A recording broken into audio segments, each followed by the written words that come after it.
La verdadera razón por la que nunca volvimos a la Luna no tiene nada que ver con recortes presupuestarios, política ni falta de interés. Se ha mantenido en secreto durante más de 50 años. Y quien la revela no es un denunciante anónimo que se esconde tras un nombre de usuario. Su nombre es Charles Duke, el 10º ser humano en caminar sobre la superficie lunar. Un general de brigada de la Fuerza Aérea. La voz que guió a Neil Armstrong en el primer alunizaje de la humanidad. En abril de 1972, durante el Apolo 16, Duke y su comandante encontraron algo en las tierras altas de Descartes que no debía estar allí. Se comunicaron por radio con Houston y le describieron lo que veían, pero Houston guardó silencio, no el retraso habitual en la señal. Un silencio largo, deliberado y escalofriante. Cuando finalmente llegó la respuesta, no fue una pregunta, fue una orden. Sigue adelante. Duke cumplió esa orden durante 40 años. Mantuvo la boca cerrada, protegió el secreto. Pero ahora, a sus 89 años, ya no quiere seguir callando. Y su explicación es aterradora. El astronauta. Para entender por qué este hombre guardó silencio durante 4 décadas, hay que entender qué clase de hombre es. Duke no se asusta fácilmente. Se unió a la NASA en 1966 y fue reconocido de inmediato como uno de los pilotos más perspicaces e inquebrantables de todo el programa. Partió de regreso a casa al 8º día. Y al 9º día, realizamos una caminata espacial, EVA, y estábamos a unos 290.000 kilómetros de la Tierra. Antes de la NASA, pilotaba algunos de los aviones de combate más avanzados de la Fuerza Aérea. La precisión era su lenguaje, los hechos, su religión. No era un hombre propenso a la imaginación ni a la exageración.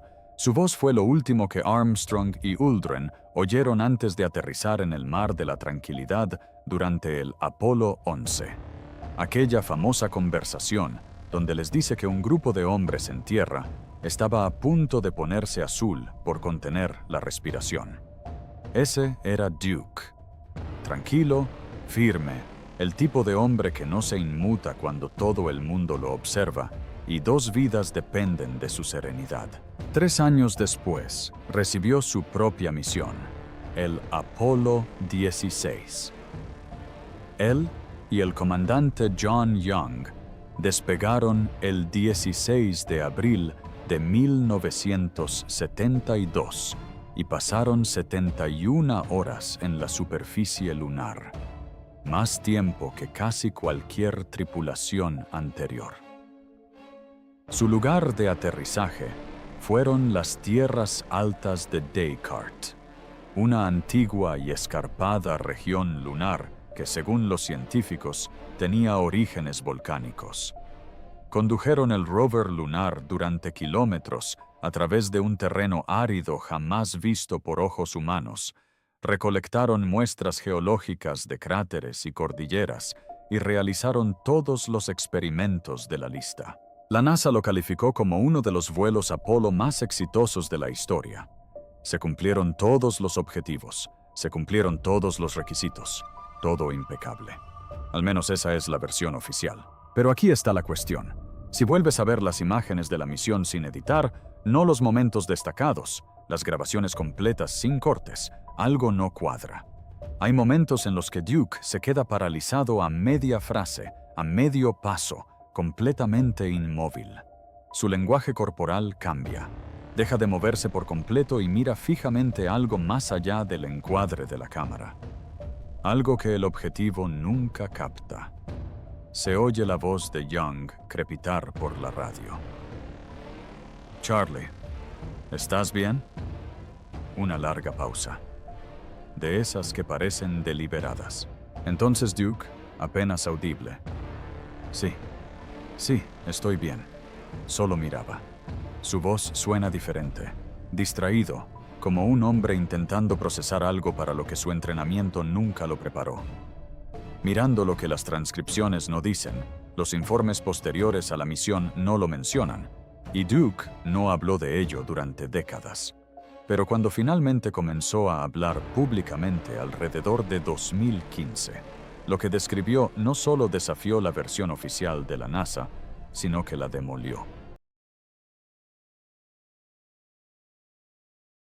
Las anomalías, lo primero fue la luz. La luz del Sol en la Luna debería ser blanca pura. Sin atmósfera no hay dispersión. Eso es física clásica. Pero Duke dijo que a veces veía colores que no deberían estar allí. Azules, púrpuras, no reflejos del equipo ni del visor. La luz misma era coloreada. Apartaba la mirada, volvía a mirar, y era diferente, cambiando en un mundo donde se supone que nada cambia. Y, miren, oía sonidos en la Luna, donde el sonido es físicamente imposible, ni por la radio, ni por las vibraciones mecánicas del traje.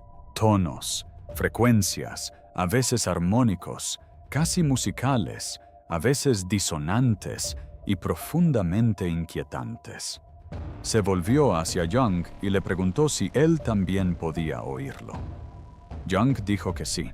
Dos de los pilotos de pruebas más rigurosamente entrenados de la historia de la humanidad, experimentando algo que viola las leyes de la física, y nunca lo informaron porque ¿quién les creería?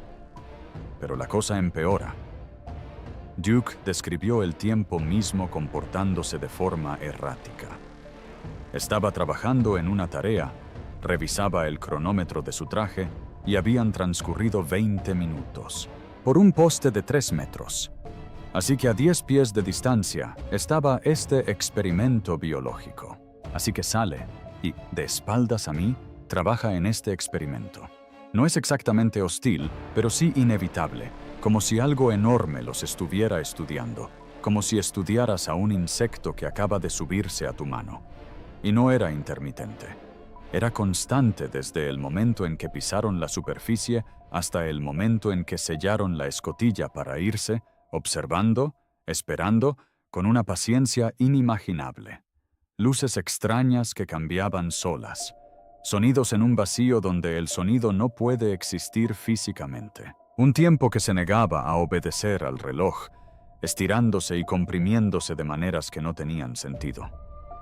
La sensación de ser observado por algo invisible, innombrable, inexplicable, algo antiguo e increíblemente paciente. Duke y Young lo experimentaron todo en la misma misión. Compararon notas en privado, sus experiencias coincidieron y no se lo contaron a nadie. Quédense conmigo, porque todo lo que acabo de describir, las luces, los sonidos, las distorsiones del tiempo, la presencia, no fue eso lo que mantuvo a Duke en silencio durante 40 años. Esa no es la razón por la que dejamos de ir a la Luna. Esas anomalías eran inquietantes, sí, inexplicables. Pero eran experiencias subjetivas, difíciles de probar, fáciles de descartar para la NASA como estrés o desorientación. Lo que viene después es diferente. Lo que viene después es físico, concreto, fotografiado. Y es la razón por la que nunca volvimos. Si aún no estás suscrito, hazlo ahora, porque lo que Duke encontró en esa cresta de las tierras altas de Dart lo cambia todo. Las estructuras. Duke y Young estaban a 6 kilómetros del módulo lunar, al otro lado de una cresta donde la Tierra ni siquiera era visible en el cielo. Solo ellos dos, el rover, una interminable desolación gris que se extendía hasta un horizonte nítido. Se suponía que debían estar recolectando muestras geológicas, un trabajo rutinario, metódico, aburrido incluso para un paseo lunar. Estándares, el tipo de tarea que haces en piloto automático mientras tu mente divaga. Entonces Duke miró hacia el horizonte y todo cambió. Algo andaba mal con las formas. En la Luna, todo es aleatorio. Cráteres, rocas, escombros esparcidos por miles de millones de años de impactos de meteoritos. Nada tiene bordes limpios, nada es regular. Pero lo que Duke vio en ese horizonte tenía bordes, geometría, líneas demasiado rectas, ángulos demasiado uniformes, demasiado deliberados para ser naturales. Se lo dijo a Young. Young detuvo el rover de inmediato. Él también lo vio. Se acercaron lentamente. El rover levantaba un fino polvo gris que flotaba en el vacío sin aire antes de asentarse como polvo. Ninguno de los dos habló. La radio estaba encendida pero en silencio. Solo respiraba. Y a medida que acortaban la distancia, las formas se transformaron en algo que hizo que a Duke se le encogiera el estómago. Algo que hacía que cada hora de entrenamiento, cada sesión informativa, cada suposición sobre lo que se suponía que era la Luna fuera completamente irrelevante. Un muro o cimiento, angular, hecho de bloques cubiertos por una gruesa capa de polvo lunar, pero inconfundiblemente construido. No tallado por impactos, ni moldeado por la geología, ni producto de ningún proceso natural del que hubieran sido informados. Construido deliberadamente por algo con inteligencia y propósito. Duke calculó que se extendía unos 100 metros de largo y desaparecía en la superficie por ambos extremos, hundiéndose bajo el regalito como si la Luna lo hubiera absorbido lentamente durante eones, como si vieran la columna vertebral expuesta de algo mucho más grande enterrado debajo. Algo que se extendía en direcciones que no podían seguir. Y ahí está el truco. Esa extraña luz de color que Duke había notado durante toda la misión estaba más concentrada aquí, con azules y púrpuras más intensos que se movían por la superficie de la estructura, como si afectaran la luz circundante. Y esos tonos armónicos que habían estado escuchando ahora eran más fuertes, mucho más cercanos, casi direccionales, como si la estructura misma fuera la fuente, el silencio. Duke activó su radio, describió a Houston lo que veían con un lenguaje claro y preciso. Una formación geométrica, no natural, parecía construida, de aproximadamente 100 metros de longitud, solicitando orientación y luego nada. Silencio. No el retraso habitual de 1,3 segundos en la señal. Eso se vuelve instintivo, dijo Duke más tarde. Una respuesta de Mississippi. Ese es el ritmo. Pero este silencio se prolongó. 2 segundos. 5 segundos. 10 segundos.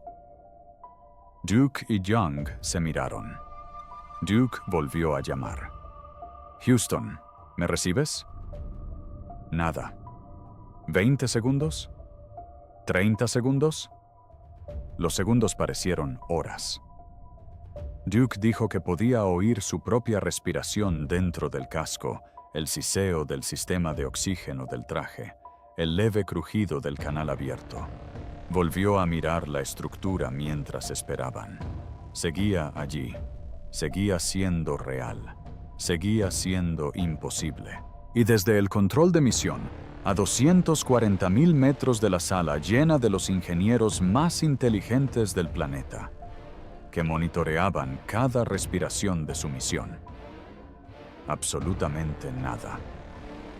Ahora piensen en cómo se siente. 2 hombres parados en la Luna completamente solos, mirando algo que no debería existir. Y los únicos que pueden oírlos se han quedado en silencio deliberadamente.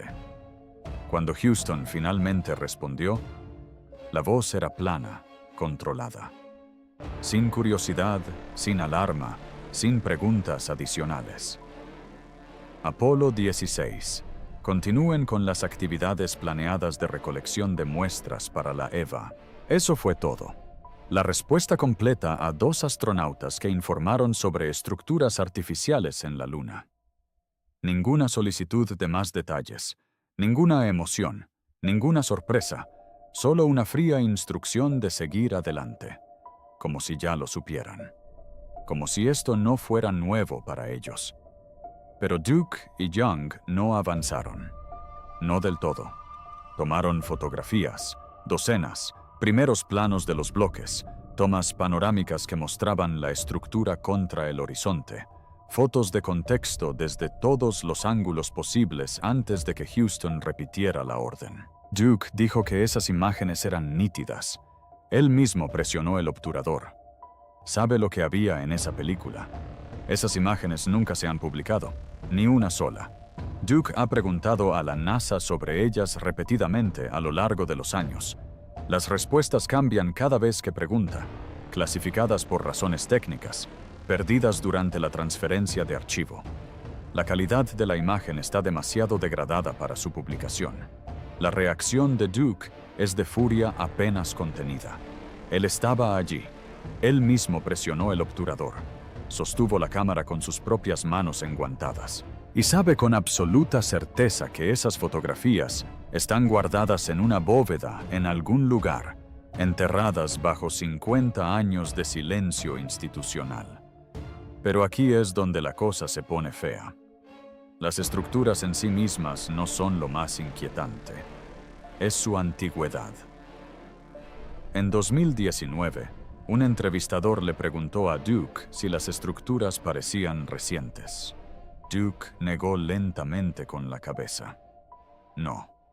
Eso es lo que lo hace aterrador.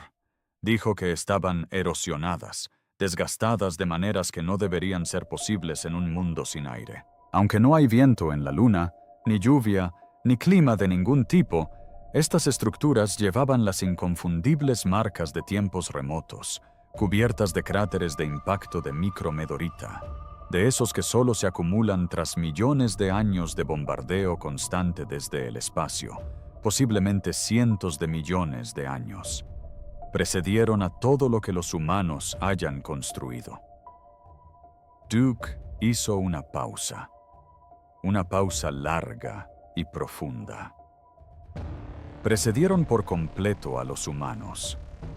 Cualquier inteligencia que construyera esos muros, cualquier mano o herramienta que moldeara esos bloques, lo hizo mucho antes de que nuestra especie existiera en la Tierra.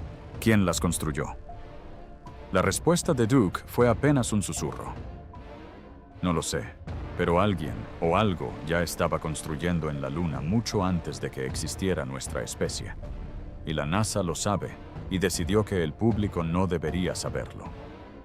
Estructuras antiguas en la Luna, fotografiadas, reportadas en tiempo real. Y la respuesta de Houston fue un silencio deliberado seguido de una orden de seguir adelante. Pero Duke no fue el único astronauta del Apolo que cargó con esta responsabilidad. Y lo que los demás finalmente revelaron décadas después hace que su relato sea casi imposible de desestimar. En 2017, la mayoría de los caminantes lunares supervivientes del Apolo se reunieron en privado. Imagínense esto, una sala silenciosa. Hombres mayores, canosos, de movimientos lentos, la mayoría de ellos octogenarios, los únicos seres humanos vivos que habían pisado otro mundo. Hombres que una vez fueron los exploradores más audaces de la historia de la humanidad. Ahora reunidos con el peso de décadas sobre sus hombros. Durante años cada uno había llevado la misma carga completamente solo. El mismo silencio, las mismas preguntas sin respuesta que los despertaron a las 3 de la mañana. Y según Duke, esa reunión fue la primera vez que alguno de ellos finalmente lo dijo en voz alta. Todos tuvieron anomalías, dijo Duke. Cosas diferentes, misiones diferentes, pero la experiencia de nadie coincidía con lo que la NASA le contó al público. Y todos sabíamos que no podíamos hablar de ello. No porque la NASA los amenazara explícitamente, porque nadie les habría creído. Los habrían tildado de escépticos, de delirantes. Así que guardaron silencio. Todos y cada uno de ellos durante décadas, hasta que tuvieron la edad suficiente para que la reputación ya no importara más que la verdad. Y, atención, Duke no fue el único que finalmente rompió ese silencio públicamente. Buzz Aldrin, el segundo ser humano en caminar sobre la Luna. Un hombre cuyo nombre es sinónimo del propio programa Apolo.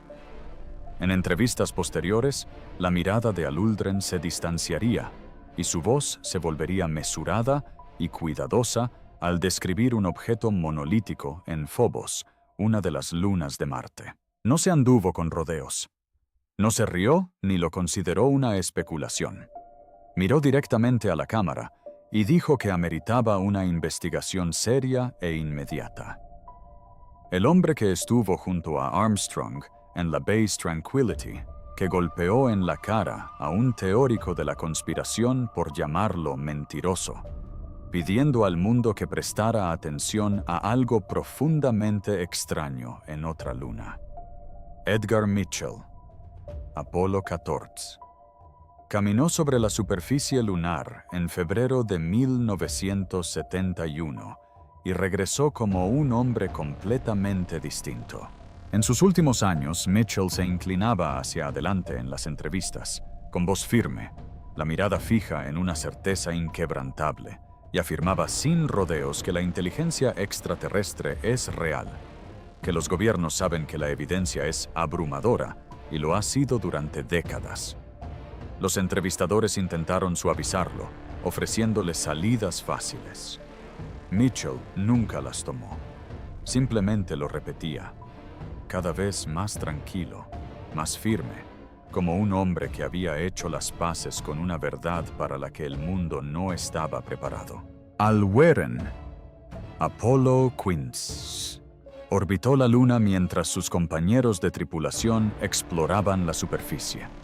En una entrevista, Warden se recostó, cruzó los brazos y declaró rotundamente que creía que los humanos descendían de seres que vinieron de otro lugar, no de la Tierra. El entrevistador rió nerviosamente. Warden ni siquiera pestañeó. Aquí está la parte de la que nadie habla. No eran teóricos de la conspiración publicando desde su sótano, eran oficiales militares condecorados y científicos con doctorado. Hombres seleccionados cuidadosamente entre miles de candidatos y encargados de las misiones más complejas y peligrosas jamás emprendidas. Hombres con todo que perder si alzaban la voz. Y en sus últimos años, libres del control institucional de la NASA, todos dijeron lo mismo. La versión oficial es peligrosamente incompleta. Si un astronauta dijera que algo extraño ocurrió en la Luna, se podría justificarlo. Estrés, edad. Pero cuando varios caminantes lunares, de forma independiente y en diferentes misiones y décadas, describen anomalías que la NASA nunca reconoció, no hay confusión. Eso es un patrón. Y los patrones exigen explicaciones, lo que nos lleva a la pregunta que todo este video ha estado construyendo, la que Duke finalmente respondió en 2023. La verdadera razón por la que nunca volvimos. La verdadera razón por la que alguien le preguntó a Duke directamente. Sin palabras cuidadosas, sin margen de maniobra. ¿Hay un encubrimiento? Se le veía sopesando cada palabra. No en el sentido de una conspiración, dijo. No se trata de hombres misteriosos en cuartos oscuros. Es parálisis institucional. La NASA tiene datos, fotografías y observaciones de múltiples misiones que sugieren que la Luna es mucho más extraña que la historia de la roca muerta. Pero publicarla cuestionaría fundamentalmente lo que la gente cree sobre nuestro lugar en el universo, sobre si estamos solos. Una larga pausa. Así que lo guardan año tras año. No es malicia, es cobardía. Pero este es el asunto. Esa no era la verdadera respuesta. Ese era el preámbulo. Porque entonces Duke dijo lo que finalmente explica 50 años de silencio. 50 años de humanidad dándole la espalda al mayor logro de exploración de toda la historia registrada. Algo que, al oírlo, hace que todo lo relacionado con la cancelación del programa Apolo tenga un sentido diferente. Podríamos haber continuado, dijo. Su voz era diferente ahora, más tranquila, más pesada, cargando con el peso de algo que había llevado dentro durante la mayor parte de su vida adulta. Podríamos haber construido bases lunares, enviado docenas de misiones más, investigado a fondo lo que hay allí. La tecnología existía, la capacidad existía, la voluntad existía, al menos entre los astronautas e ingenieros que vivieron y respiraron este programa. Hizo una pausa y se miró las manos. Pero nos detuvimos. Después del Apolo 17 en diciembre de 1972, apenas retrocedimos en 50 años, el salto más extraordinario en la exploración humana.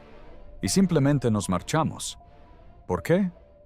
La razón oficial son las limitaciones presupuestarias, el Congreso recortando fondos, Vietnam, Watergate, todo cierto en la superficie. Negó con la cabeza.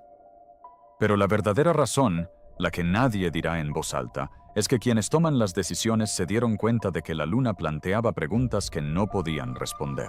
Preguntas sobre quién estuvo allí antes que nosotros, qué significan esas estructuras, si estamos solos, si alguna vez lo estuvimos.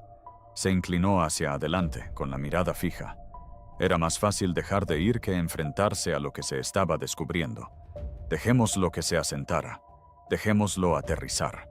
Según un hombre que caminó físicamente sobre la Luna, que tocó su antigua superficie con sus propias manos enguantadas, que fotografió estructuras con su propia cámara y las reportó a Houston en tiempo real. No dejamos. El testimonio. Charles Duke tiene 89 años. Ha vivido una vida plena, ha formado una familia y ha servido a su país de maneras que la mayoría de la gente no puede imaginar. Y ahora, en lo que sabe que son sus últimos años, dedica el tiempo que le queda a hacer algo que habría destruido su carrera, su reputación y su legado si lo hubiera intentado hace décadas. Le cuenta al mundo lo que realmente ocurrió allí arriba.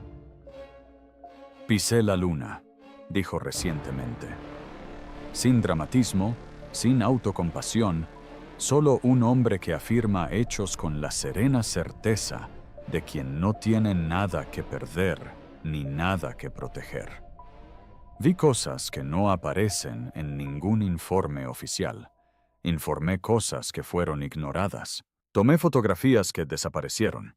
Y te lo digo porque mereces saberlo. No la versión desinfectada.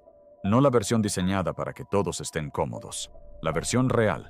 Las estructuras siguen ahí ahora mismo, mientras miras esto en las tierras altas de Descartes, donde han estado durante millones de años en silencio.